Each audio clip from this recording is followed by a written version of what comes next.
Hello friend, welcome to my channel. আজকে কেকটার জন্য একটা গোলাপ ফুলের বাগান তৈরি করেছিলাম আমি কেকটার উপরে। গোলাপ ফুলের বাগান কি করে করেছি সেটা তোমরা ভিডিওতেই দেখতে পারবে। কেকটা ছিল আমার ভাইয়ের বার্থডের জন্য। কেকটা ছিল 2 পাউন্ডের মধ্যে স্ট্রবেরি ফ্লেভারে। এই স্ট্রবেরি ফ্লেভারটা সবাই অর্ডার করে না, অনেকদিন পরেই আমি একটা স্ট্রবেরি ফ্লেভারের কেক করছি। আর কেকের ডিজাইনটা আমি নিজের মতন করেই করেছি।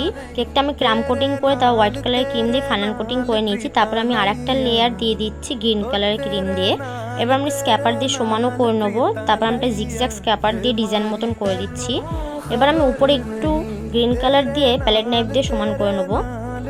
তারপর আমি এক এক করে গোলাপগুলো বসিয়ে দিচ্ছি। প্রথমে হোয়াইট কালারের গোলাপ বসিয়ে দিয়েছি, তারপরে green colour white colour mix করা, তারপর ছোট ছোট কিছু গোলাপ বসিয়ে দিয়েছি, উপরেও বসিয়ে দিয়েছি সব, আর নিচেও বসিয়ে দিয়েছি।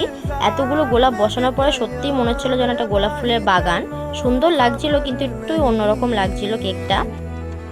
সবকটা রোজ বসানোর পরে আমি একটু লিপ করে দিচ্ছি গ্রিন কালারের ক্রিম দিয়ে।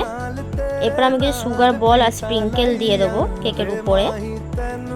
তারপর আমি সিলভার কালারের ডাসও করে নেবো আর কিছু গোল্ডেন কালারের লিপ বসিয়ে দেবো। এবার আমি নামটাও বসিয়ে দিয়েছি। আর এই তো ছিল আমার কেকের ফাইনাল লুক। কেমন হয়েছে সবাই বলবে, আর সবাই লাইক কমেন্ট আর শেয়ার করে দেবে। আমাকে ফলো করতে ভুলবে না, আমাকে ইউটিউব আর ইনস্টাগ্রামেও ফলো করতে ভুলবে না।